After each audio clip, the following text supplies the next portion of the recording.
Sarvedanta Siddhanta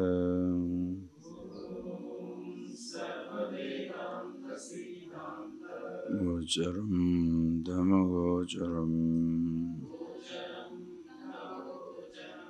Govindam Paramanandam Sadgurum Pranatosmyaham.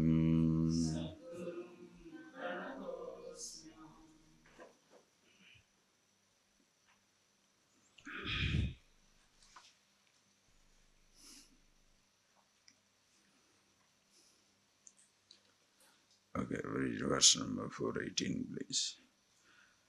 Sansidasya phalam tvaitate Jivan muktasya yoginah Vahiranta sadananda Rasasvadanam Vairagyasya phalam bodha Bodhasyoparati phalam Swanandanubhavat santi Esarevo uparate phalam Esho Yadyuttarotara bhavaha Purva purvastu nisphalam Nivritti paramatrutti Anando nupamasvatah Yadyuttarotara bhavaha Purva purvam tu nisphalam Nivritti paramatrupti Anando nupamasvatah. Nice. As you have been seeing, these verses are so beautiful, and as you are listening to these continuously, you must contemplate on those ideas and see the truth of it. All your notes are very good, very nice, you are writing. Try to write more when the time permits, because especially when you write your note relating to your own experiences, then you see where you lack, where you match, where you can improve. Are you being conscious? It's a continuous introspection, a self-analysis where you see yourself clearly. You do not pick up the ideas to pass judgment on others. Please.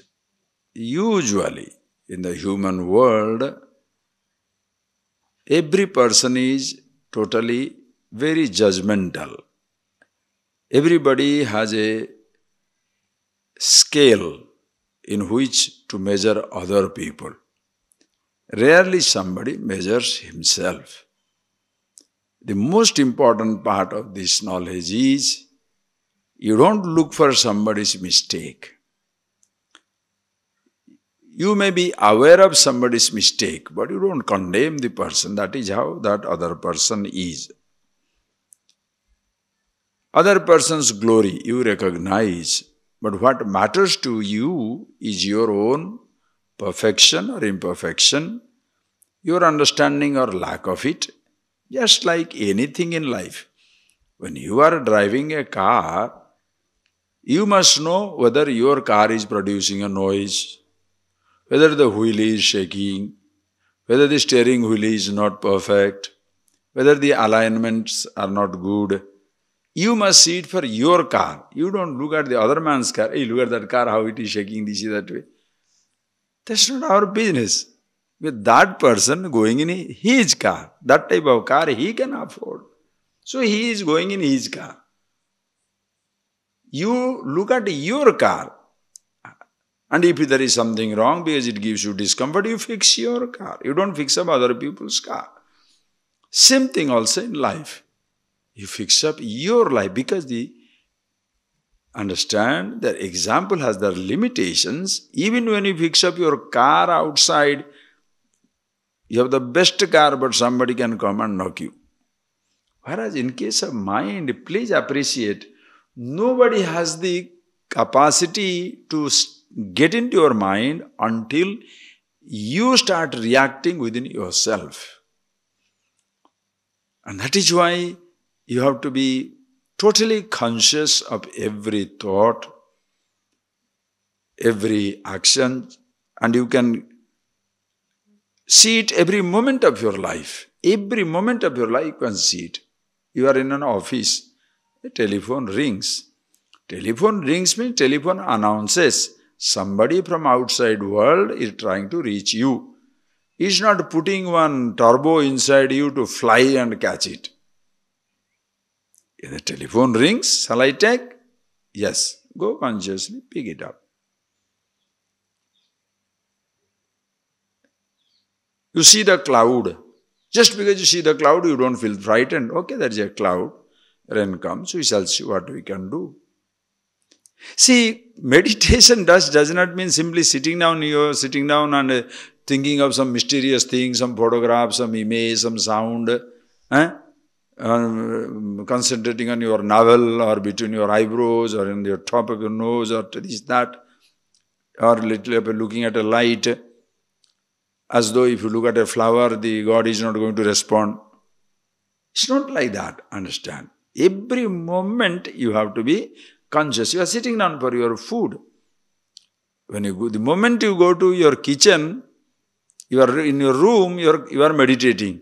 So mean to say when you go to kitchen for food, your meditation is ending. If you are being very conscious, the same principle is there. The moment you go there, 5-6 dishes are kept there. Suggestions. Rice, sambar, this vegetable, buttermilk, this something, papad, pickle. These are for suggestions. Which one you should eat?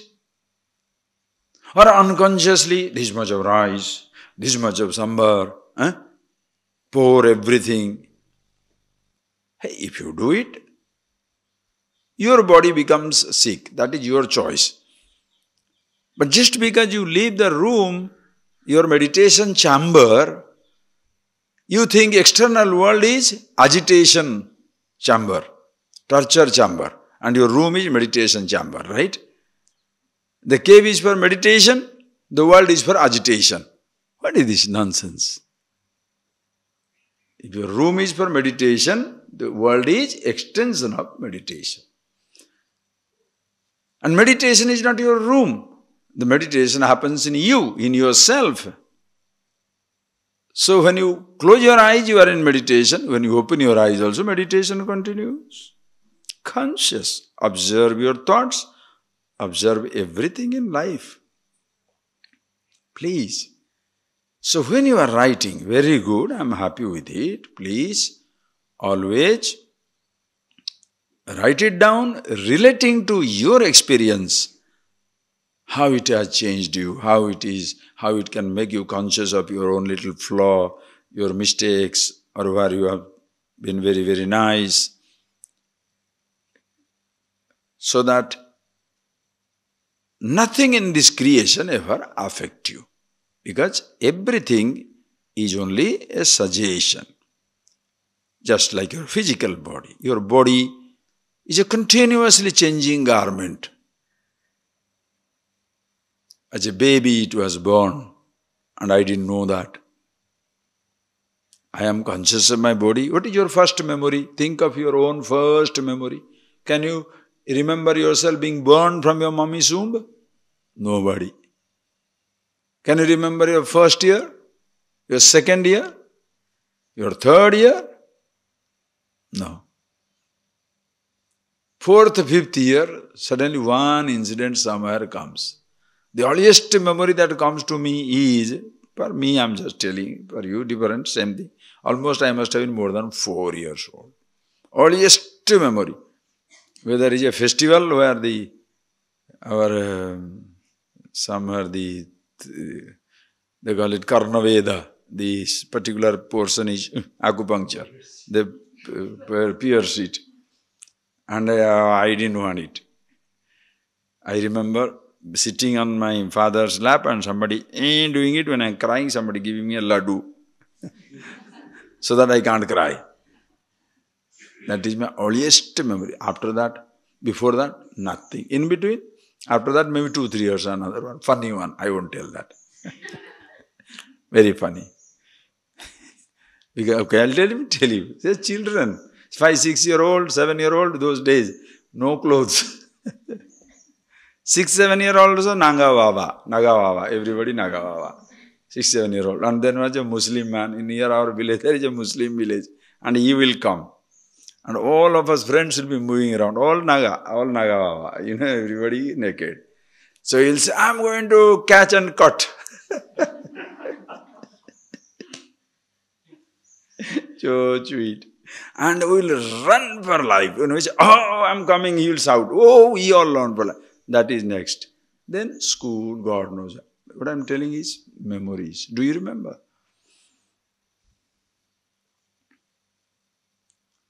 What memories are coming? It's a changing garment. But one thing is, in this changing garment is certain is, the thoughts or the I thought, even these thoughts were not there. I thought started, but long before all these thoughts begin, you are already conscious. And this is not something to dawn on you. Don't wait for it to dawn on you in one day under a tree or inside a cave. That is why the so-called religious people, when they try to describe their specialized experience in the mountains or in the caves or underwater or in the Alaskan heights, then everybody is now worried, oh, they don't have the special illumination. Understand, illumination is not special. Awakening is not special. The most ordinary thing is yourself. Extraordinary thing is your roles. Understand? Extraordinary thing is your roles. That your body is so handsome, or you are very maintained it so well. Your roles like you are a PhD, or you are a managing director, you are a millionaire, you are a genius, you are an artist, you are a painter. Oh, those are all extraordinary things, because not everybody can be like that. Whatever is everybody, is it extraordinary? Think. Which one you love? Crow or the peacock? Huh?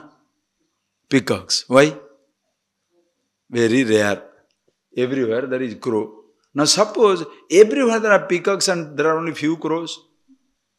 Rare bird, you know that? Crow would have been the best. Just now I saw a bird. Did you see? I don't think you will watch it when you was going around there. I have taken it in video. Beautiful. I didn't know that that bird, a huge eagle. Huge eagle. This mountain has got few things, you know.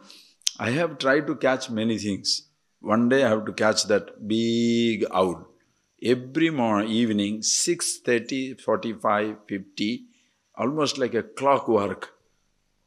The moment it darkens, 3 owls will fly over our ashram, that side.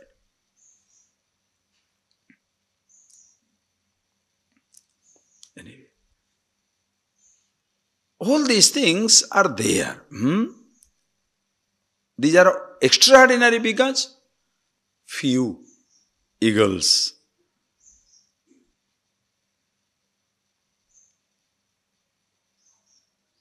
Consciousness is the most ordinary thing. Why? All pervasive. Everybody is that. Roles are extraordinary. Are you getting that? Roles are extraordinary. That is why You can congratulate somebody for the relative achievement. For the wisdom, it is natural. Be wise and choose to play any role. Are you getting that spirit of it? When you choose to play a role, you don't feel small and big role. Are you getting that? You know where there is no resistance in your life. When you are so happy and contented with yourself, you can play any role. I'm the protagonist, I'm the hero. Yes. Can you just go and put that flower vase and come back in a scene? Oh yeah, no problem. You want flower vase and come back. Why? With that, if the drama is going to be complete and somebody has to do it, why not me?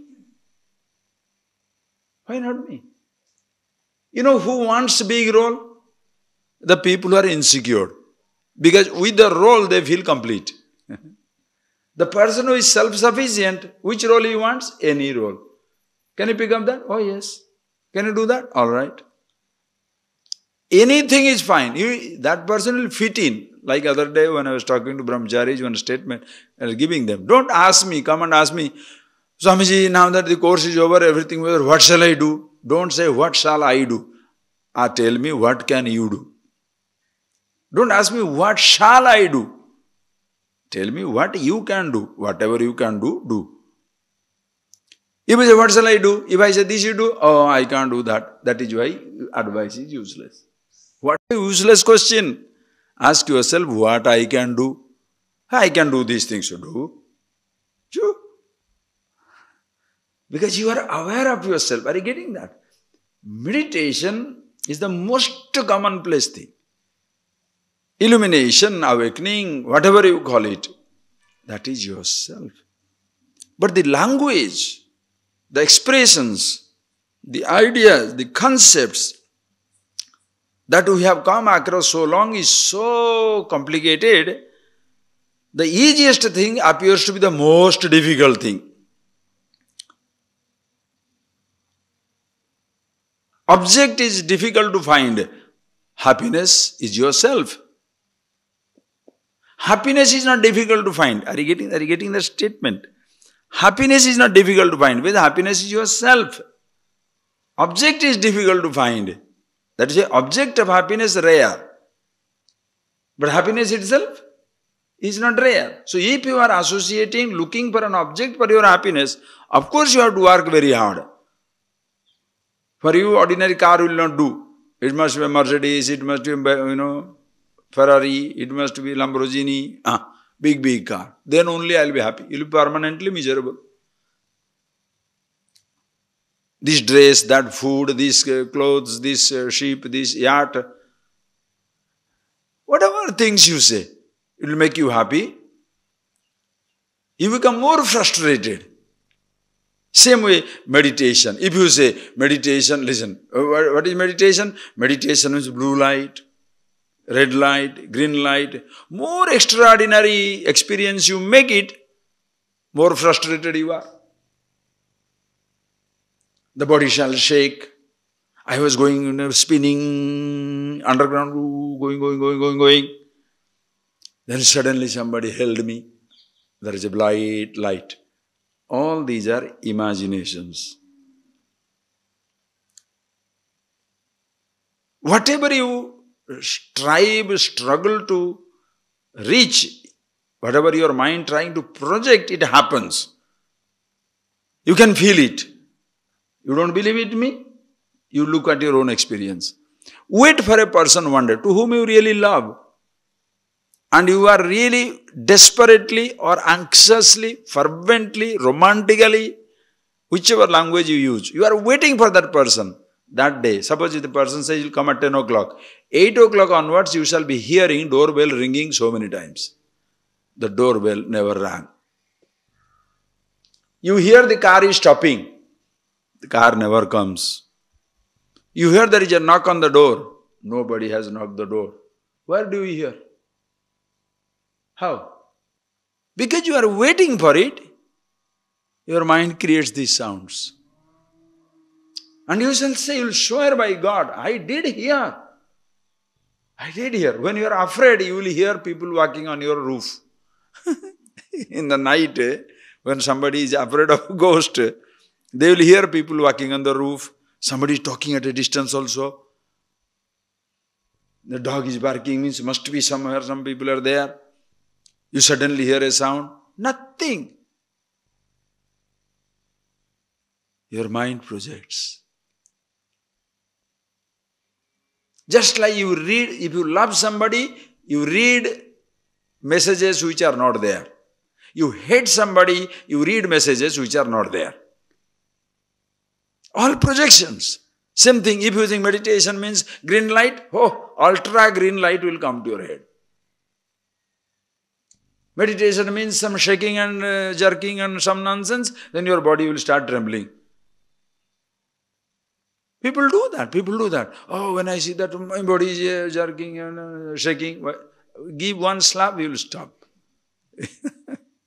Just give an electric shock, you will jerk really well. You understand? Because you imagine. Please. It's the most ordinary thing. Yourself, your own experience. So please, when you are writing, and you are writing nicely, record your weaknesses. Write in terms of I. Never use you. When I do this, when I understand this, when I am getting up, when I am going to the kitchen. Look at your behavior. Language, use the word I. You will be a wonderful person. Because when you are critical, self-critical, you don't need other people's criticism. A self-critical person is absolutely in no need of other people's criticism, because long before other people point out your mistake, you are already aware. Therefore, by chance somebody points out your mistake, thank you. Why? I know. You don't react. Do you really want to live your life well? Live this. If you want to justify your weaknesses, you want to be self-righteous, you want nobody should tell you nothing, you want to suffer, choice is yours. But if you are self-critical, hey, why am I behaving like this? Why do I talk like this way? Why get angry? Why do I get upset? Stupid I am. When you are the self-critical, when somebody points out, hey, you are very, short-tempered, I know, man, the devil is with me, I don't know what. I'm trying my best. Anyway, thank you for bearing with me. You'll be the most adorable person in life. Everybody will adore you. Why? Because you are aware of your weakness. And who shall be comfortable with his weakness? One who is comfortable with himself. Because the weakness you have, you will not look down upon yourself for your weakness, nor you become proud of your strength. Not proud of your strength. Because I have some weakness, some strength. Other people have some weakness, some strength. So, how does it matter?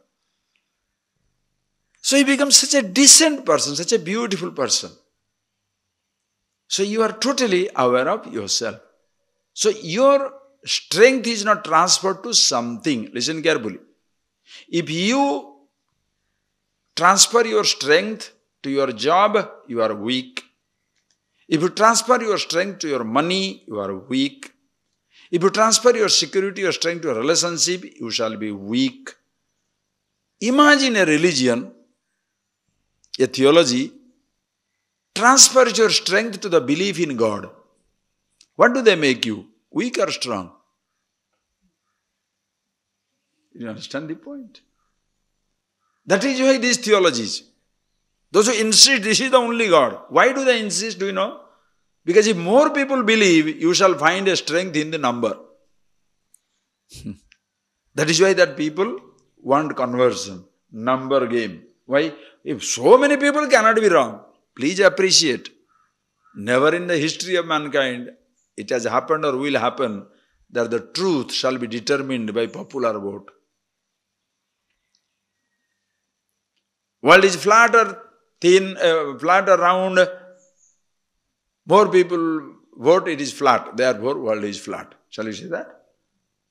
Only one man knew, Galileo, that the earth is not center of the world. Earth is moving around the sun. Sun is the center of the solar system, which was totally against the orthodox view, biblical view. Therefore, the papal establishment, the church establishment, excommunicated him. One man stood the truth. Lucky they didn't kill him, witch hunting. Few years back, the Pope pardoned him. Pope should pardon him or he should pardon the church? Who should pardon whom? But the person who has money and the power assumes everything onto himself. What can you do? Think. So if in a religion, the name of a religion, you help people to find strength in a God, in a belief, or in a book, or in a custom or a practice, are you making strong people? No, you are further weakening them. The belief in God should bring in self-confidence, not transfer your confidence to some place. If your confidence is transferred, you shall be dead. Childhood, you must have heard stories. Every one of you, whether it's Indian, American, Australian, around the world, such stories will be there. There is a very powerful magician. You know that story, no? That type of story. The powerful magician, there will be a beautiful princess. And the poor villager, ordinary boy is looking for princess. Because somebody has put him to pick up that. Very romantic. Because boy is very poor. Princess is absolutely beautiful. And is going to search for him.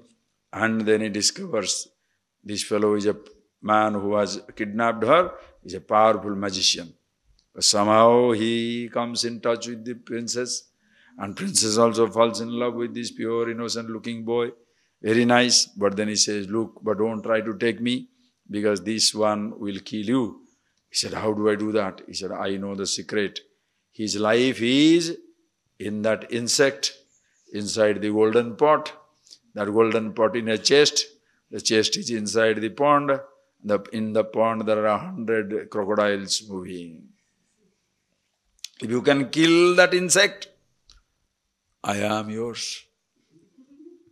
Now the baby big boy goes, kills, somehow throws some nuts at the nutty crocodiles, and the crocodiles become stupid. And he goes there, picks up the chest, brings the big, from the chest the pot, and from the pot when he's trying to kill the insect, now the big magician comes. I'm going to kill you. He said, no, you can't. Because he has transferred his life into the insect. So, and the magician,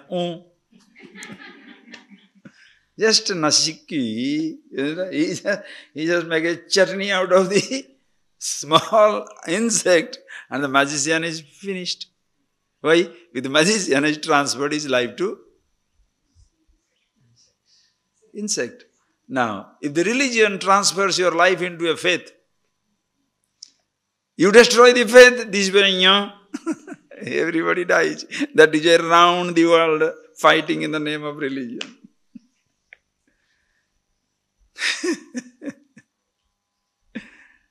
If you get stuck on a practice, somebody dismisses the practice and you are very angry. How can you say it is wrong? I have been worshipping God in this particular way. Yeah, God must be feeling so pleased about it. Because if you don't worship, suddenly God becomes dog. Why? He is God because you are worshipping, isn't it? You must be that stupid.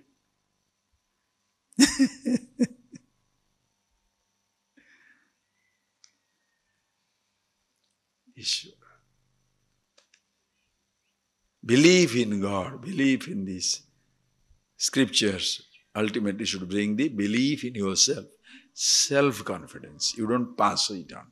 That's why do that, because, and that is what comes out of it. So when you do that, you are absolutely happy with yourself because there is no fear of losing that happiness any time. How does it happen? Sansidhasya phalam tu etat jivan muktasya yogin. Sansidhasya yoginah jivan muktasya bahiranta sadananda. Outside, inside, always blissful. Contented with himself. Blissfully also he can be miserable. People can't take it. How can you be blissful and miserable? That's what it is. You are very blissful, but your body is going through terrible disease. It is cut. You broke your bone while you're running, you are breaking your bone. You can't say blissful. When the bone breaks, it's caused terrible pain. Hunger comes. You may be blissful. Atma, no kshuddha, no trusha, no hunger, no thirst. Body goes through hunger and thirst. You are aware of it. You may not cry and be miserable, in the loud voice, but you know it is difficult. That is why you know.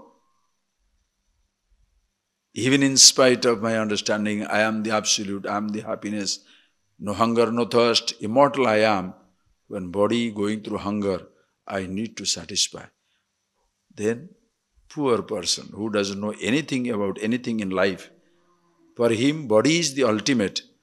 How much more painful the hunger will be for him.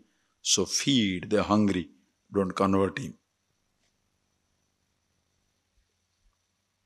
Consciously, I can go through so much of pain because of a disease. The person for whom body is the ultimate, his world collapses because his body is dying. So if he is sick, heal him. Don't try to change him to your faith.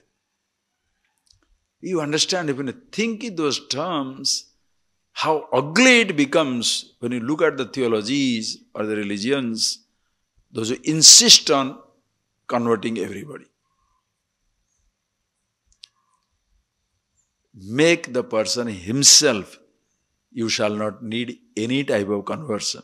The ultimate conversion comes from ignorance to wisdom. Tamasoma jyotirgamaya mrityorma amrutam gamaya. Then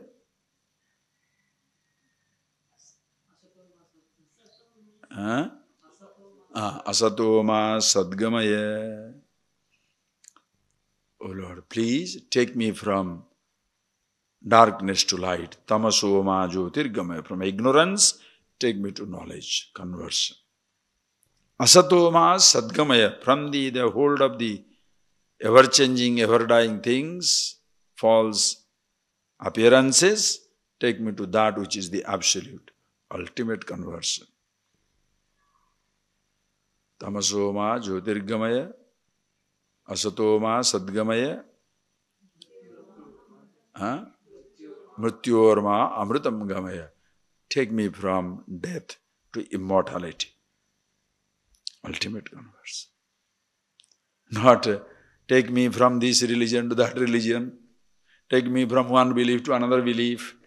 Take me to one man to another man. Take me from one woman to another. That's what monkey thing everybody is doing. You don't need a religion for it. Everybody is doing that. Jumping from job to job, money to money, security to security, car to car, house to house. Then you jump from thought to thought, God to God, belief to belief, practice to practice. That will not solve your problem. Because wherever you transfer your strength, that becomes your weakness.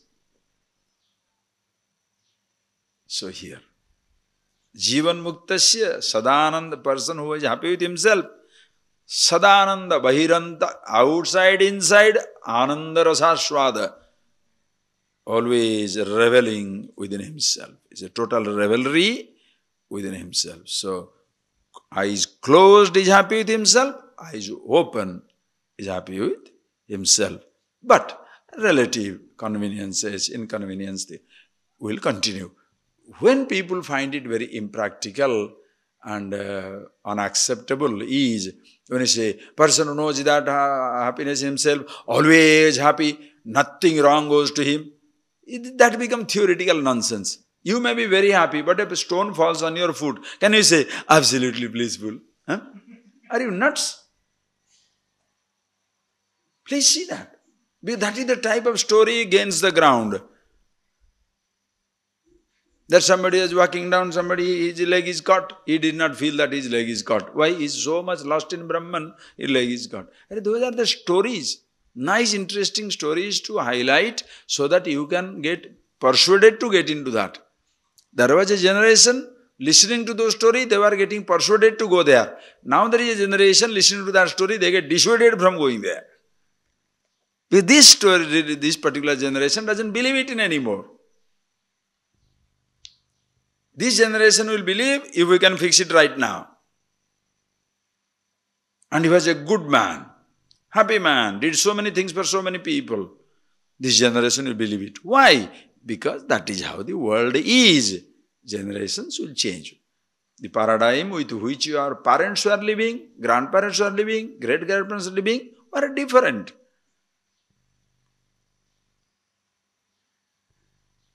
We did not know each other in the world. Somebody in Europe, somebody in America, we didn't even know that such continents existed. We didn't know that such countries existed. Each one had their own culture, own thing, wrong, right. Some people living like barbarians, some people living like a caveman, some people living like, absolutely ordinary life. Some other places there are flowering of civilization. Everything was running wonderfully well. Nobody knew each other. Packets of ignorance, packets of knowledge. Today, we know what is going on around the world. A satellite can, Google picture will show you where is your village is. The whole world is mapped now. You know what is happening everywhere. No more you stand alone. Everybody else makes it a business to know about you. That is why, don't you think, we need now leaders, people who shall have the interest of the whole world in their mind and not a region or a country. That statesmen, the people with such broad vision must rule the world, not my country. No more it is my country, my house, my people. Please appreciate the whole thing, and it will take some time, nothing wrong. So that broadness comes from this. Why? Because self-confidence is universal. What is varying is, as I told you, transferring your confidence. In a country, some people have transferred their confidence in a financial system, economy. In some other country, a belief system. In some other country, some social system. That is how they survive in life. Like individually, you can see in a family. The child believes in his toys. That is his happiness. He has transferred his faith there. The mummy somewhere, the papa somewhere, the young boy somewhere, the young girl somewhere. Different securities. Until that security touched, they don't care. If you have not touched my toy, the child will be playing happily around. He doesn't know what is happening in the family. If the bank balance is not charged, father doesn't care what happens in the family. If the food is there enough, mommy doesn't care what happens. Just see, I'm just telling you, please. Everybody has their things, but those are all functional things. You cannot really rely on them, because what you are relying upon is a changing scenario. It will die, change. You rely on your youth. Youth will disappear. You rely on your job. Job will be there, you won't be there. You rely on your education. After some time, obsolete. That's what I was telling you. When you discover the happiness in yourself, even if the whole world doesn't need it, you are still happy with yourself. Other things, other knowledge, if other people don't need it, it is useless. You are an engineer, nobody employs you, useless. That is why every individual should have two dimensions. One is, for your sustenance, you need to be a professional. For your happiness, you need to be yourself. For your sustenance, you need to be a professional, so that you sell it and make your life. So everybody must be paid for the services. For your happiness, you must be yourself. Unfortunately, listen carefully, it's very, very important to understand, very important to understand. Unfortunately, when you go into the education, professional things, they equate that with happiness. If you become engineer, you will be happy.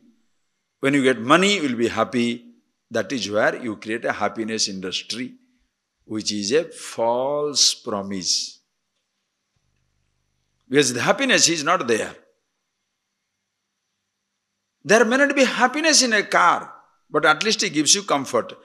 Theology, which tells you, sells you practices, sells you theory, sells you belief system, and make you happy, it is totally useless because it is not like a car tangible which will take me places, nor it is gives me absolute happiness in myself.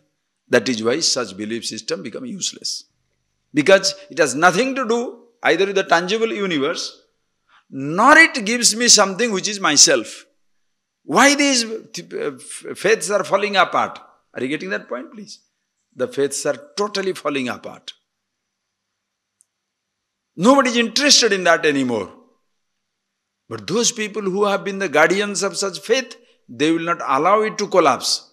Even though it is self-destructive, it will go away in time, 100, 200 years time, it will go away. But those guardians of faith, they keep it going, not for the sake of the faith, but for the empire that they have built is going to collapse. And if that collapses, they have transferred their security to that empire. They will collapse. That is why they struggle at the cost of human lives. They perpetrate violence in the name of God, which even a king will be ashamed to do. Understand?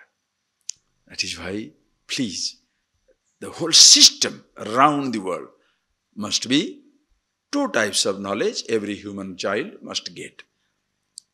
For your sustenance, a professional knowledge. For your happiness, knowing about yourself. Be happy with yourself, do something for your sustenance. And that is where you will not exploit your knowledge for sustenance too deep. Imagine, if all doctors are available for whatever prices, all engineers are available for whatever prices, everybody helps each other. If that situation happens, what a wonderful world it will be. Everybody shall be happy in this world. Why? Because nobody will try to exploit. You don't try to exploit. The person discovers himself.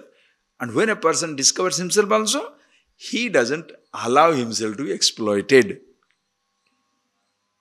He doesn't exploit, he doesn't allow himself to be exploited. And if he chooses to be allowed to, if he chooses to allow himself to be exploited, that's a beautiful thing. Because I know you are taking me for a ride, but I allow you to take me for a ride. Because after all, a game is being played. It's so beautiful. That will be the ultimate day. Soon the world will reach that, nothing to worry. What is needed is education, education. The theologies which are self-destructive because there is seed of destruction in it because they transfer their security or happiness in something, not in themselves. Just a matter of time. But you discover. So that Sadananda, always you are happy with yourself. And how does it happen? Vairagyasya phalam bodha, bodhasya uparati phalam, swanandanubhavat santi, eseva uparati phalam. This is what the result you get. Ananda anubhavat shanti. When you get ananda anubhava, you are with yourself, you are the experience, you are the bliss. Not blissful experience. Ananda anubhava means anandasya anubhava. No. Anandasya aso anubhavasya. That which is ananda, that is anubhava. Experience and bliss, one and the same. Do you remember that point I told you about experience? Or shall I tell again? Just see that simple thing. You must again and again see this very clearly. This is seeing or experiencing? Just English, ordinary English word. What shall I say? I am experiencing the flower or I am seeing the flower? You can say both. Ordinary language. Just begin with ordinary, because then only you can understand how to counteract the conditioning of the language. So if somebody says, oh, I am experiencing this beautiful flower, will you say wrong? No, he is experiencing the flower. Otherwise, I am seeing this flower. Is you say wrong? No, that's right. Achha. So because at this moment, seeing is an experiencing. Are you getting that point? When you have been using that word like that, seeing and experiencing, hearing and experiencing, touching and experiencing, tasting and experiencing, you are experiencing the flower, experiencing the thing. So the person naturally extends it to, I must experience myself. Are you getting that? That language, how it pushes you. Experiencing the flower. Have you experienced mushroom? Experiencing means what? Tasting, right? Have you experienced that song? Somebody singing? Means what? Have you heard it? Listen carefully. So now, you know the general meaning. Seeing, experiencing, one and the same. But please see. Mahadeva. Do you see this flower? Okay? You are experiencing the flower. You are experiencing seeing the flower. Right or wrong? You are experiencing, listen carefully, you are experiencing seeing the flower. Now I must play with that word and watch it. Are you listening to my talk? Yes. So you are experiencing listening to my talk. See, now suppose you smell this flower. Do you experience smelling this flower? Yes. So now please see. So experiencing becomes the common factor. You are experiencing seeing with eyes. You are experiencing hearing through your ears. You are experiencing smelling through your nose. You are experiencing touching through your skin. But suppose you are blind. You are not experiencing the seeing. But are you not experiencing? Are you experiencing or not? Are you getting that? You are now deaf. You are not experiencing listening to a sound. But are you not experiencing? Are you getting that? So once you are understanding that experiencing thus is not like seeing, hearing, touching, tasting. Experiencing is a common denomination.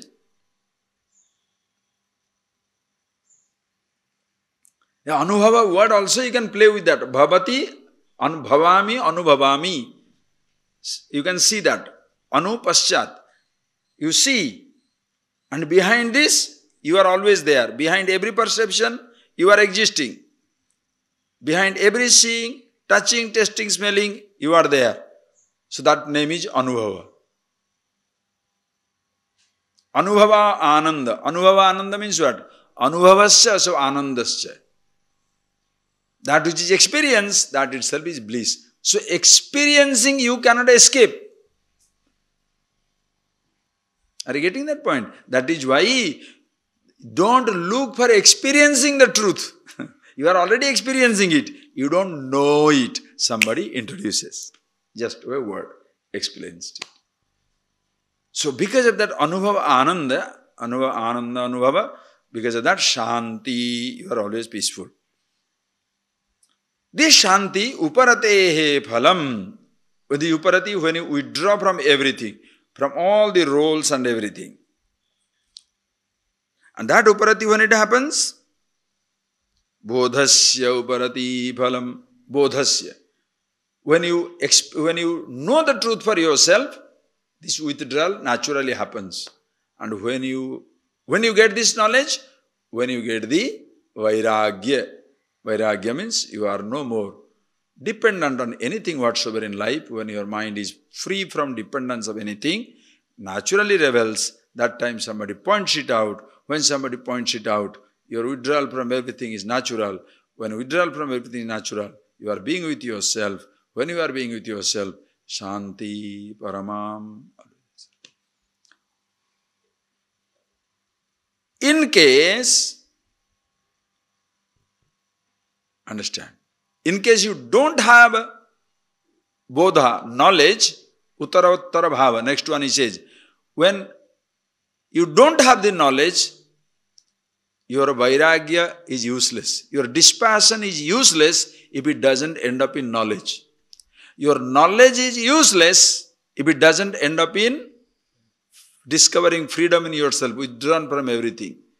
Your withdrawing, being happy with yourself is useless if there is no shanti, total fulfillment. Uttara abhava, if this, he say that, Uttarottarasya purvam tu nishphalam, yaddi uttara abhava. If the next thing is not there, the last thing is useless. Meaning, if your knowledge is not there, your practicing dispassion is useless. Look at that.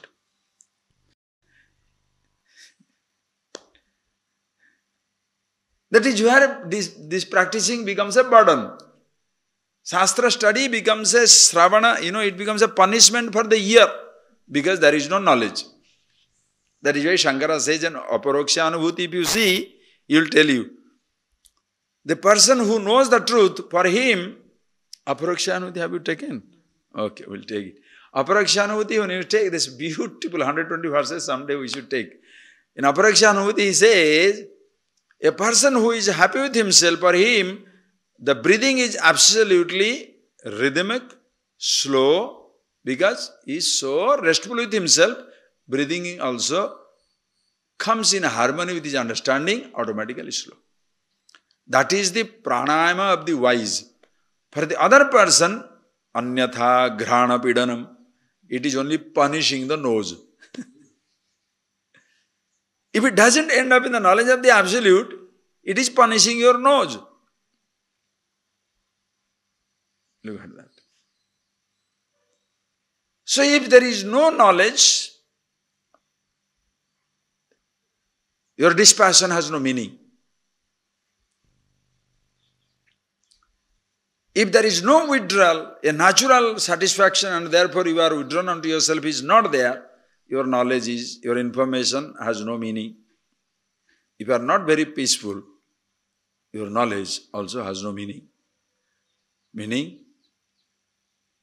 have the dispassion, have the knowledge, have that satisfaction, self-confidence, being with yourself, be totally fulfilled. And that is Jivan Mukti, Sansiddha, Yogi, happiness outside, inside, all over. Okay? Having told this, then he says, Nivruti Paramatrupti Ananda Anuttama Yat Swataha. Ananda Anupama. So this, when you thus find that bliss in yourself, Anupama Ananda, incomparable bliss. Sensation can be compared with a sensation, but happiness is incomparable. Are you getting that? Hearing is not like tasting. Tasting is not like touching. Touching is not like smelling. Smelling is not like seeing. Seeing the rose is not like seeing the crocodile. Seeing a crocodile is not like seeing a rainbow. Listening to a particular music is not like listening to another type of music. So understand, so sensations, how many kinds? Billion kinds. Therefore, if you are a sensation hunter in the name of happiness, what is the end? Mirage. That is why, other day when I was in Europe, somebody was asking me, Swamiji, have you seen that particular one village where there is such a beautiful church? I said, look, the number of churches that I have visited in Europe, I don't think even a Christian fellow would have visited. I'm not telling a joke. Every cathedral, famous, not very famous, gone into medieval villages, French medieval villages, grottos, so many places I have seen. Now, suppose somebody comes and me, but there is one particular thing in another village which is excellent. I say, I know. How many churches I can see? How many villages you can see? How many countries you can see? Even if you go to 122 countries, 220 countries, you go into their capital only. Can you go every part of it? If you say India, you say I gone to India. Where did you go? Tamil Nadu. Kerala you must go. Now you are finished. You go to Kerala? Nothing. You must go to Orissa. Very quaint little state in southeast coast. Then you suppose you say, go to Orissa. Orissa I went, but where? Oh, I saw the triangle, Puri, Konarak, Bhubaneswar. Right, but did you go to Chilika Lake? Finished. Oh, Chilika, you went, lake. But what about the Similpal Tiger Sanctuary? Oh, no. Then what did you see? Suppose you say you go to Similpal Tiger Sanctuary, but did you go to Vitarkanika where million leatherback turtles come and nest every season? Oh, really? Didn't go?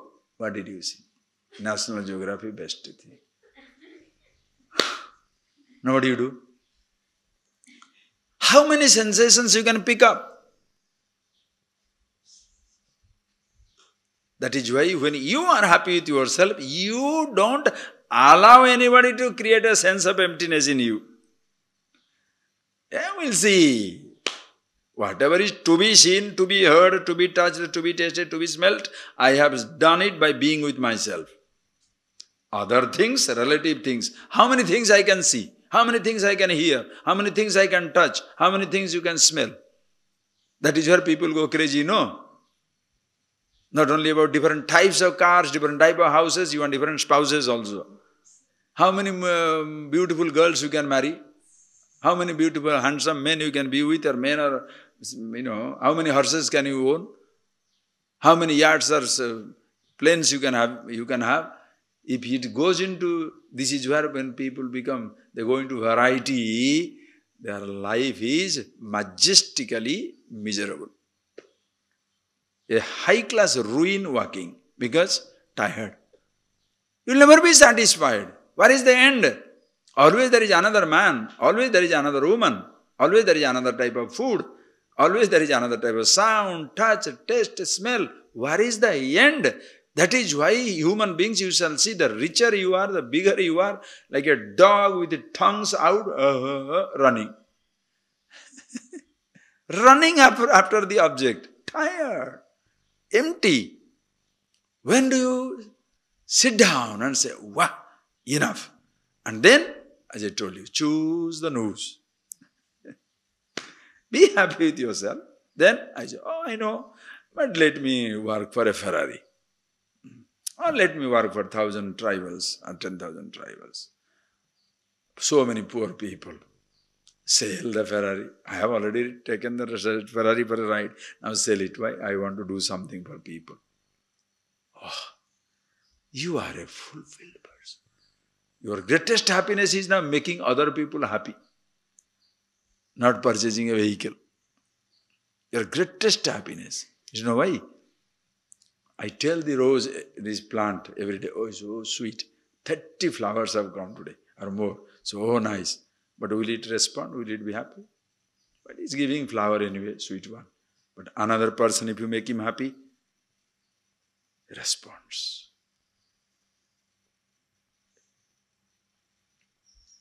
Human being. From the ignorant one to make him most conscious. It's like converting finite to infinite. You cannot make anything more beautiful in life. You can change a house, plan a house, but you cannot give it absolute beauty. Whereas a human being, you can help him to discover the absolute beauty. So see yourself, give your life for others. And more of it we shall see tomorrow. Okay? Close your eyes.